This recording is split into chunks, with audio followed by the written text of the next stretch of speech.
ನನ್ನ ಫೋಟೋನ ಅವ್ರ ಮಗಳಿಗೆ ತೋರಿಸಿ ಇವರೇ ನಿಮ್ಮಮ್ಮ ಅಂತ ಅದು ಹೇಗೆ ನಂಬಿಸಿದ್ರು? ಇದರಿಂದ ಆ ಮಗು ಮನ್ಸ್ ಮೇಲೆ ಪರಿಣಾಮ ಬೀರುತ್ತೆ ಅನ್ನೋ ಜ್ಞಾನ ಕೂಡ ಇವರಿಗಿಲ್ವಾ? ಖಂಡಿತ ಪರಿಣಾಮ ಬೀರುತ್ತೆ.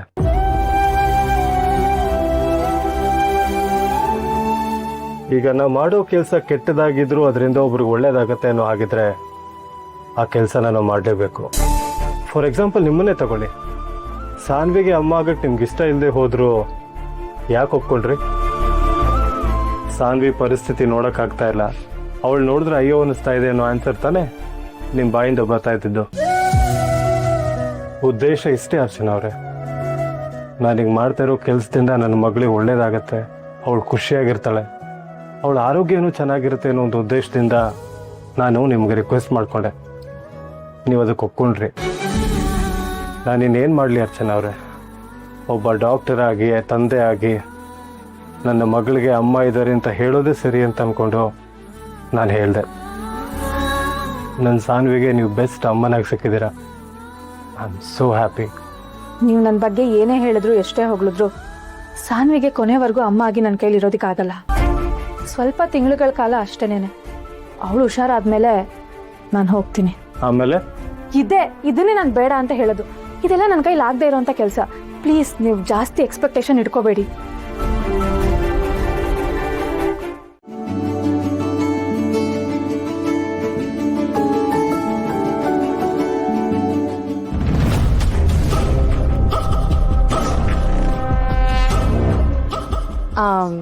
ನರಸಿಂಹ, ಆ್ಯಕ್ಚುಲಿ ಏನು ಎಕ್ಸಾಮ್ದಾಗ ಪ್ರಶ್ನೆ ಬರ್ತಾವ ಅನ್ನೋದು ಪ್ರಿಡೆಕ್ಟ್ ಮಾಡಿನಾತ.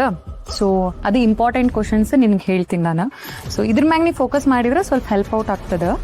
ಅಲ್ಲ, ನಾನೆಲ್ಲ ಮಾಡ್ಕೋತಾ ಇದೀನಿ. ಡೌಟ್ ಇದ್ರೆ ನಾನೇ ಕೇಳ್ತೀನಿ.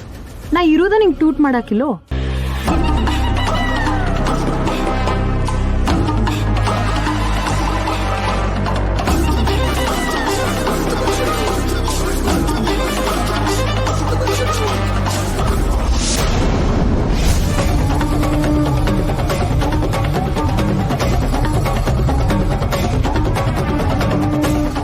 ಕನಿಕಾ, ಸ್ವಲ್ಪ ಡಿಸ್ಟೆನ್ಸಲ್ಲಿ ಕುತ್ಕೊಂಡು ಹೇಳ್ಕೊಡ್ಬೋದಲ್ವಾ?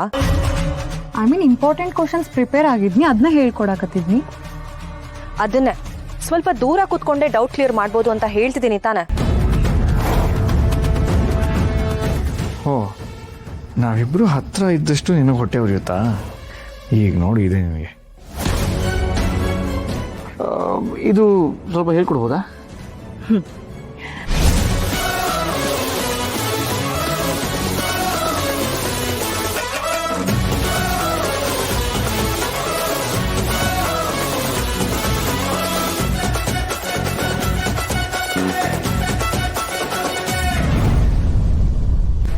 ಸೈಡಲ್ಲಿ ಕುತ್ಕೊಂಡು ಹೇಳ್ಕೊಡು ಅಂತ ಅವಾಗ್ಲಿಂದ ಹೇಳ್ತಿದ್ದೀನಿ ತಾನೆ.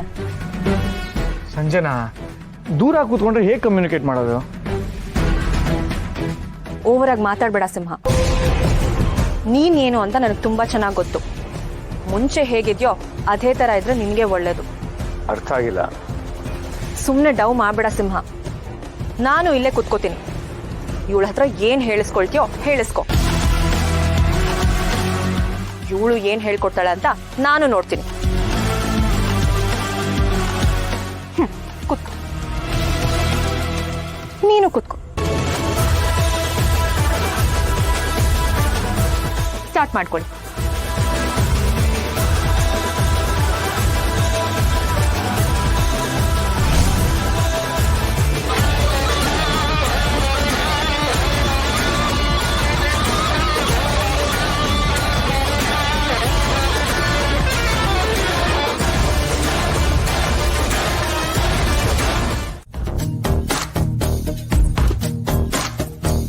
ಮೊದಲ ದಿನವೇ ಮರುಳು ಹಿಡಿಸಿದೆ ಹೇಗೆ,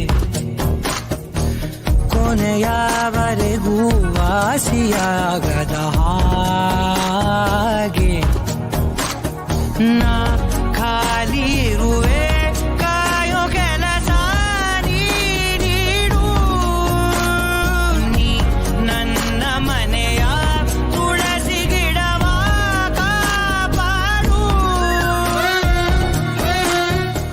ಹೆಂಡತಿ ಎಷ್ಟೇ ದೂರ ಹೋದ್ರೂ ಕೊನೆ ಗಂಡನ ತೋಳಕ್ಕೆ ಬರಲೇಬೇಕು. ನೋಡಿ, ನನ್ಗೆ ಪದೇ ಪದೇ ಹೆಂಡತಿ ಅಂತ ಕಟ್ ಇರಿಟೇಟ್ ಮಾಡಬೇಡಿ. ಇನ್ನೇನಂತ ಕರಿಬೇಕು ಹೇಳಿ, ಹಾಗೆ ಕರಿತೀನಿ. ಜಸ್ಟ್ ಕಾಲ್ ಮಿ ದಿಶಾ. ನೀವು ನಿಜವಾಗ್ಲೂ ದಿಶಾನ?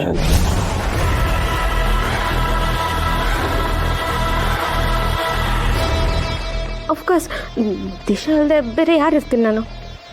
ಅಲ್ಲ ರೀ, ನೀವು ದಿಶಾನೇ ಆಗಿದ್ರು ನಾನು ಹೆಂಡ್ತಿನ ತಾನೆ. ಅಂದಮೇಲೆ ಹಂಗೆ ಕರೆಯೋದ್ರಲ್ಲಿ ತಪ್ಪೇನಿದೆ? ಮೈ ಡಿಯರ್ ಹೆಂಡ್ತಿ.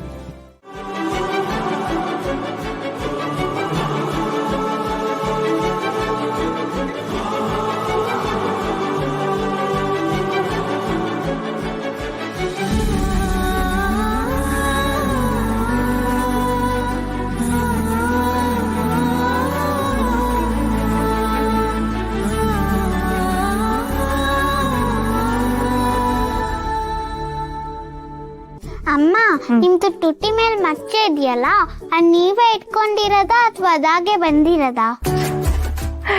ಅದಾಗೆ ಅದು ಬಂದಿರೋದು. ಇವಾಗ ನಾನು ದೊಡ್ಡವರಾದ್ಮೇಲೆ ನನಗೂ ಬರುತ್ತಾ? ಅಪ್ಪ, ನಿಂಗೂ ಬರುತ್ತಾ? ಇಲ್ಲಿ ಆಮಾಡು.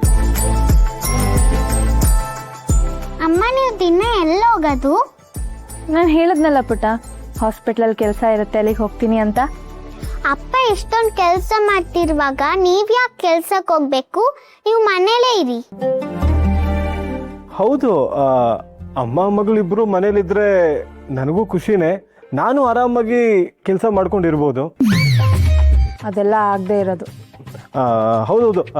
ಬಂಗಾರಿ, ಅಮ್ಮ ಕಂಪಲ್ಸರಿ ಡ್ಯೂಟಿಗೆ ಹೋಗಲೇಬೇಕು. ಅಮ್ಮ ಇರೆಲ್ಲ ಇರೋಕ್ಕಾಗಲ್ಲ.